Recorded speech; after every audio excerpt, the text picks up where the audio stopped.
Kali ini saya akan mempresentasikan bagaimana mengupload hasil dari pemetaan kita di QGIS ke website tanpa menggunakan web server. Jadi kita bisa mengupload hasil, kita bisa mempublish hasil pemetaan kita ke website yang ada, bisa website pribadi atau website perusahaan atau website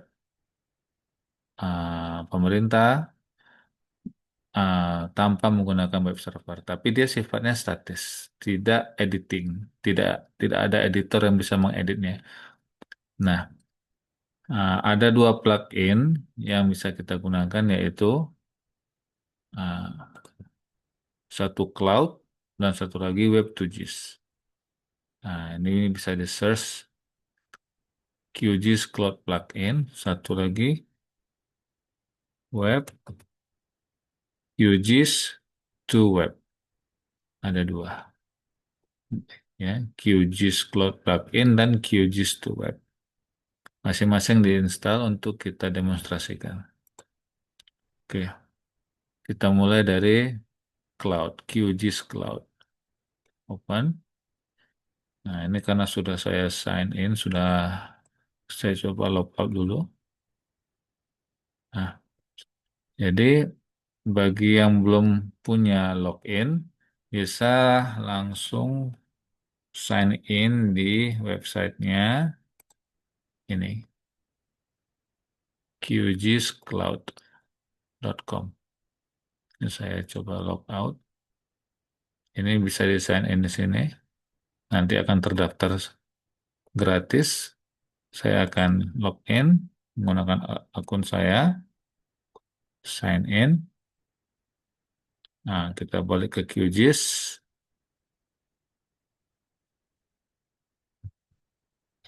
login,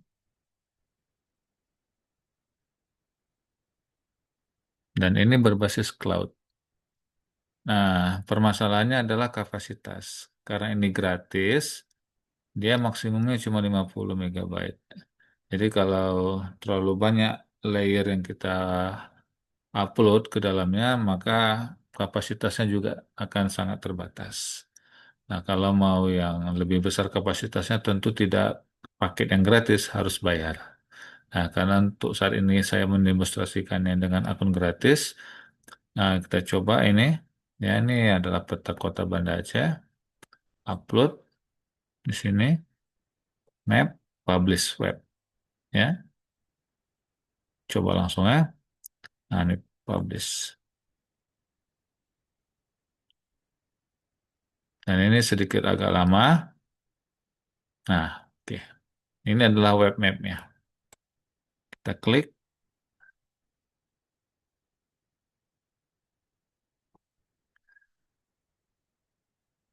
Nah, ini adalah peta Banda Aceh berbasis cloud.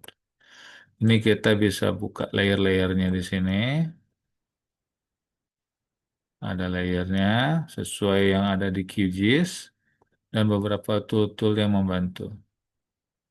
Ya, betulnya ada measurement, printing segala macam. Ini standar lah ya. Nah, ini salah satu contoh plugin yang bisa mengupload atau mempublish hasil pemetaan di QGIS ke website. Nah, ini salah satunya. Dan nanti ini address ini bisa kita mirrorkan ke website pribadi atau website perusahaan kita. Jadi tidak, jadi kita bisa mainkan di iframe atau di bagian window-nya. Nah, contoh yang kedua adalah ini saya tutup saja, menggunakan Web2GIS. Klik di sini.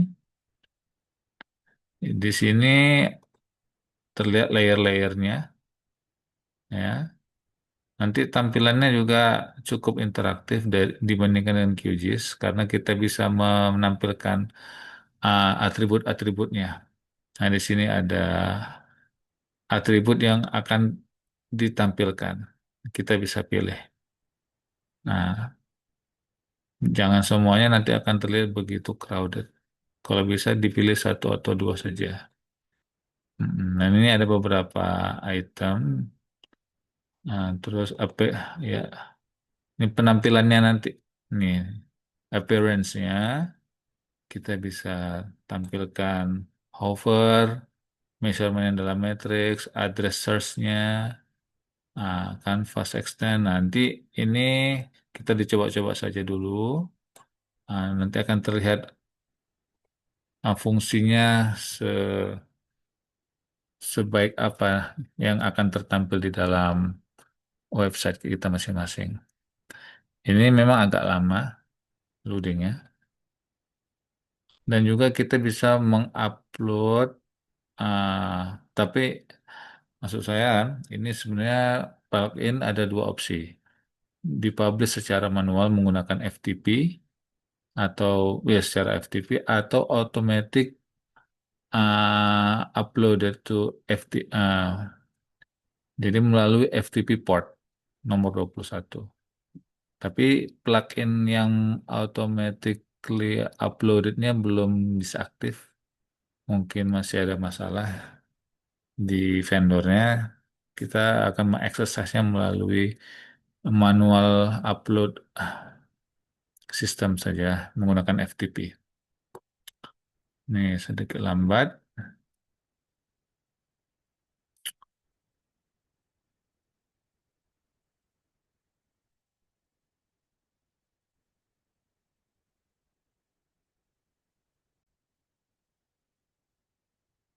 Ya, jadi sebelum kita upload kita review dulu hasilnya seperti apa.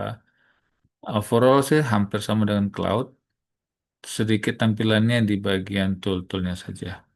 Nah, nanti kelihatan ini kalau kita hover kan ke beberapa layer nanti akan terlihat ya. Oke, kita coba export. Nah, ini sedikit lama, butuh beberapa atau 10 menit. Nanti saya akan langsung tampilkan hasilnya.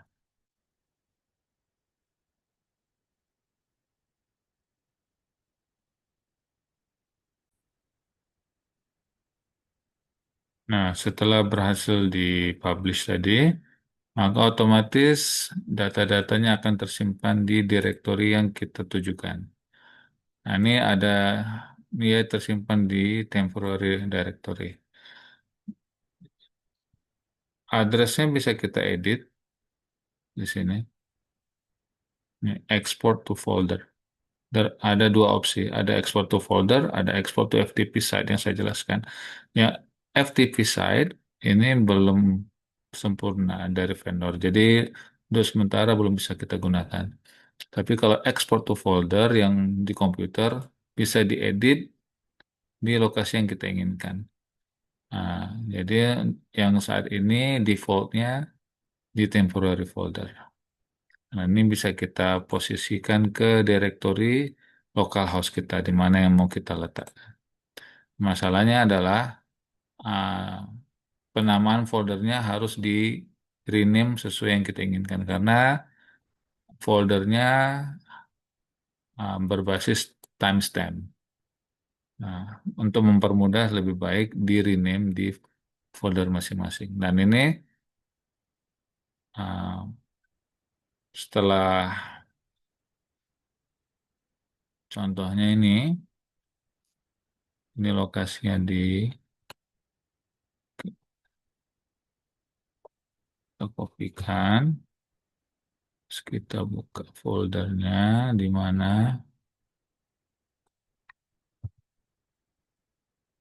Nah, di sini dia copy. Nah, kita buka di sini. Nah, untuk mengupload melalui FTP ke website kita. Nah, nah, ini sudah saya buat di sini. Saya rename dan saya sudah upload di sini. Jadi directory yang ada di website resmi itu namanya Aceh. Boleh kita ganti dengan Banda Aceh juga nggak apa-apa. Banda. Oke. Nah, kemudian kita buka websitenya. Ini bagi yang familiar menggunakan FTP pasti sudah tahu ya. Jadi nggak perlu saya jelaskan. Bagi yang belum familiar, coba-coba dulu menggunakan FTV, namanya um, FTV Zilla. Oke, kemudian saya buka address. Tadi kebetulan saya menggunakan websitenya YKU. Oke, klik.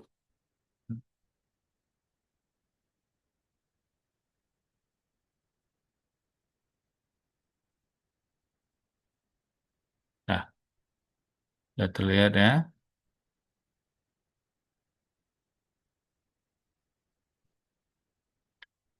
Nah, kalau kita menggunakan metode ini sifatnya statis. Kita tidak bisa mengedit melalui sistemnya. Melal- karena filenya tidak berbentuk shapefile. Filenya dalam bentuk JSON. Nah, kalau kita menggunakan web server, kita bisa bermain di shapefile maupun dalam programming. Tapi kalau menggunakan plugin ini, dia sifatnya hanya standalone. Apa adanya yang sudah kita buat di QGIS, maka akan tertampil seperti ini. Nah, kalau kita kelebihannya dengan cloud, nah di sini ada sistem hover. Jadi kalau kita arahkan kursor, nah coba kita zoomkan,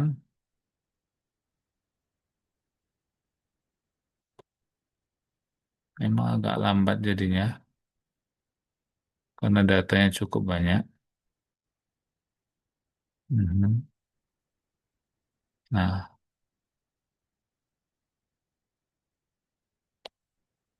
nah di sini terlihat ya data-data yang kita klik.